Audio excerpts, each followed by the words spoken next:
Hello friends, welcome to my channel current and GK अड्डा।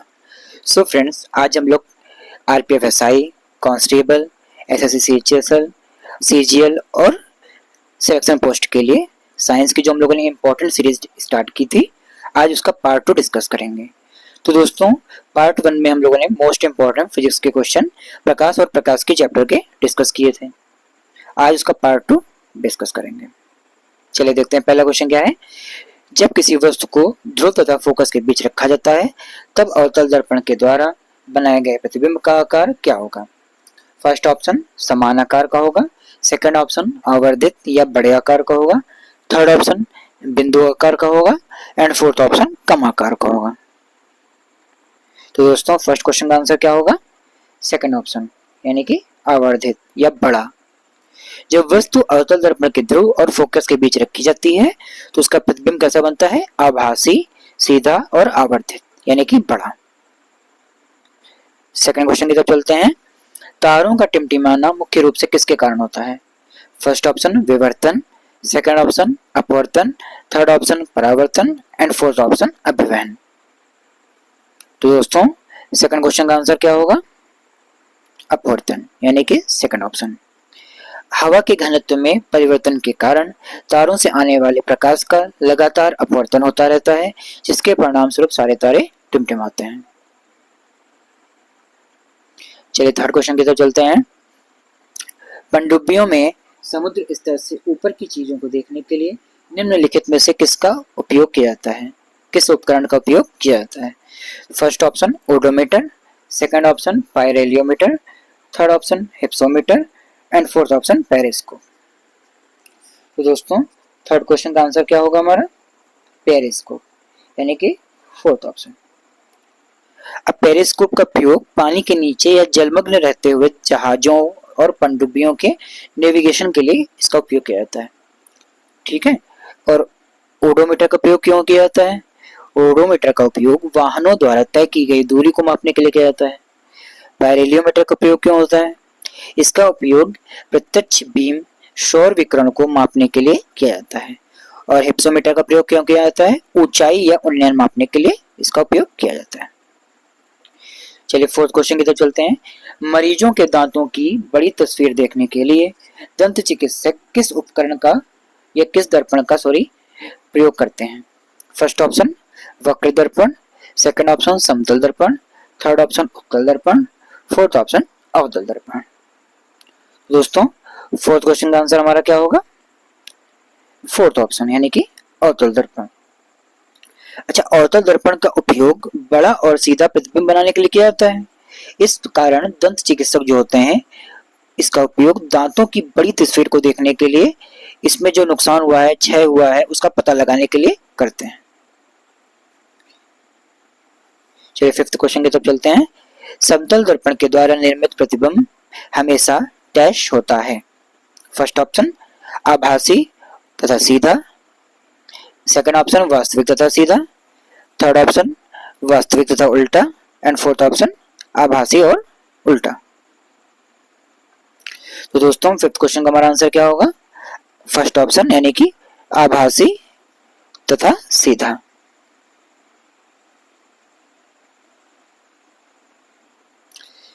समतल दर्पण आभासी और सीधा प्रतिबिंब दर्पण के पीछे बनता है। छवि का आकार हमेशा प्रतिबिंब के बराबर होता है। प्रतिबिंब तथा दर्पण की दूरी वस्तु तथा दर्पण की दूरी के बराबर होती है। चलिए सिक्स क्वेश्चन की तरफ चलते हैं। आंख में प्रकाश किरणें बाहरी पारदर्शी संरचना के माध्यम से आंख के सामने स्थित डैश से प्रवेश करती हैं। First option lens, second option iris, third option cornea and fourth option optic तंत्रिका। तो दोस्तों, सिक्स क्वेश्चन का आंसर हमारा क्या होगा? Third option cornea. कॉर्निया आंख का अगला भाग होता है। यह प्रकाश को आंख में प्रवेश करने की अनुमति देता है।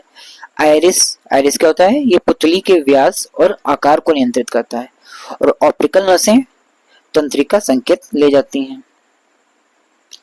चलिए सेवेंथ क्वेश्चन की तरफ चलते हैं। आंखों में प्रवेश करने वाले प्रकाश की मात्रा को किसके द्वारा नियंत्रित और विनियमित किया जा सकता है?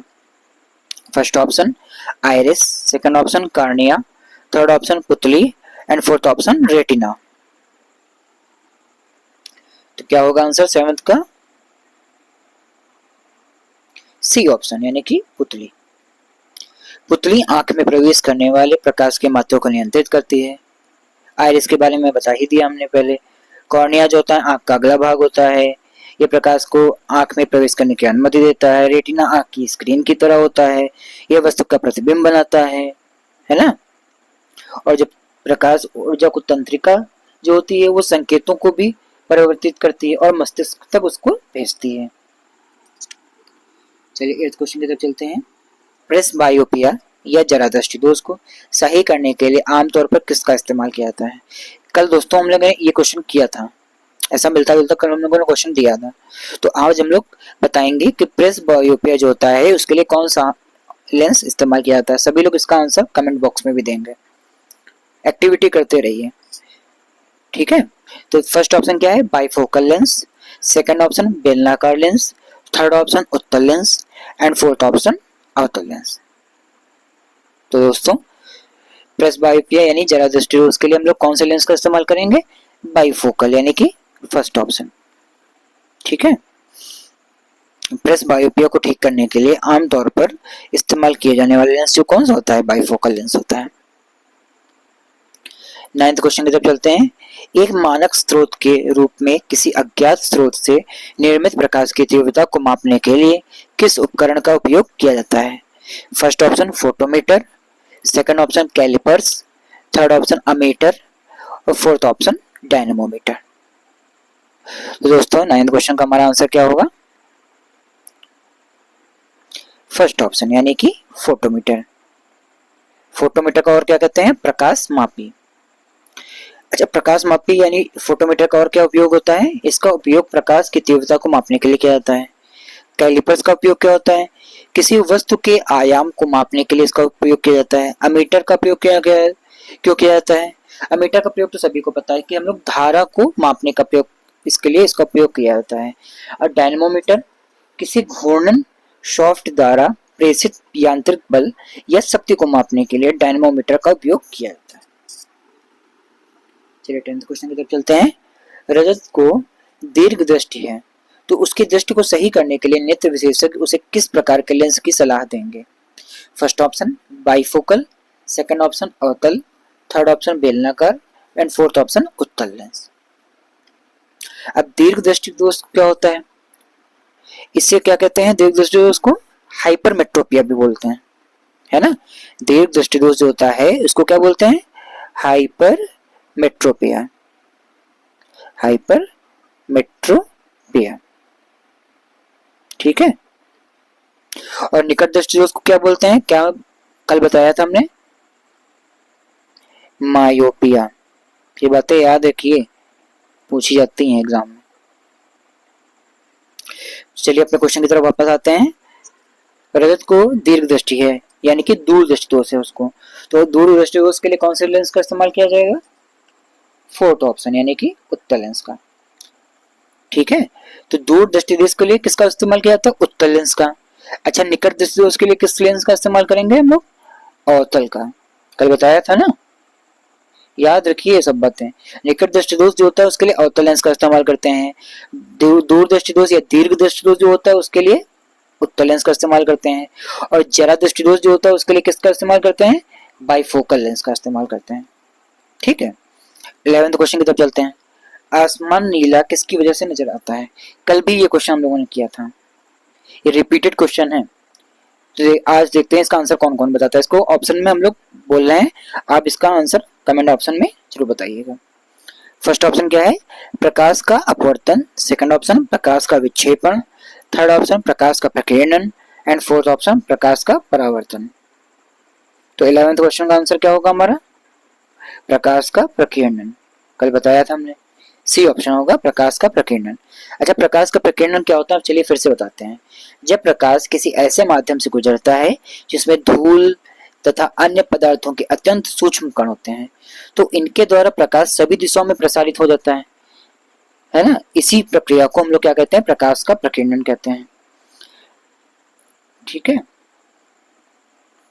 अब क्या होता है? नीले जो नीला रंग होता है इसकी तरंगदैर्घ्य होती है कम, तो जो सूक्ष्म कण होते हैं इससे टकराकर आकाश में बिखर जाते हैं, जिसके कारण हमें क्या होता है, आकाश नीला दिखाई देने लगता है।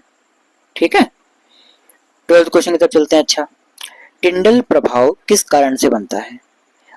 फर्स्ट ऑप्शन प्रकाश का प्रकीर्णन, सेकंड ऑप्शन प्रकाश का विक्षेपण, थर्ड ऑप्शन प्रकाश का अपवर्तन एंड फोर्थ ऑप्शन प्रकाश का परावर्तन। क्या आंसर होगा 12th क्वेश्चन का? ए ऑप्शन, यानी कि प्रकाश का प्रकीर्णन। जब प्रकाश की किरणें सूक्ष्म कणों से टकराती हैं तो वो टकराकर क्या होता है, बिखर जाती हैं। यानी कि जब प्रकाश किसी कोलाइडी माध्यम से होकर गुजरता है तो प्रकाश का प्रकीर्णन होता है तथा प्रकाश का मार्ग दिखाई देने लगता है, और इसी को क्या कहते हैं, टिंडल प्रभाव कहते हैं। चलिए 13th क्वेश्चन की तरफ चलते हैं। फल्मिनोलॉजी का अध्ययन है। फर्स्ट ऑप्शन ज्वालामुखी प्रस्फुटन, सेकंड ऑप्शन आकाशीय बिजली, थर्ड ऑप्शन प्राकृतिक गैस एंड फोर्थ ऑप्शन वायुमंडल। तो दोस्तों 34th क्वेश्चन, सॉरी 34 नहीं, 13 क्वेश्चन का आंसर हमारा क्या होगा, सेकंड ऑप्शन, यानी कि आकाशीय बिजली। आकाशीय बिजली का अध्ययन जो होता है उसको क्या बोलते हैं, फल्मिनोलॉजी। ये बात याद रखिएगा। तो दोस्तों आज हमारा प्रकाश और प्रकाशिकी का चैप्टर जो है ये हमारा कंप्लीट हो गया है, जिसे हम लोगों ने क्या किया है, 2 पार्ट में कंप्लीट किया हुआ है। कल हम लोग उष्मा और उष्मा प्रवैगिकी तथा तरल यांत्रिकी चैप्टर को डिस्कस करेंगे।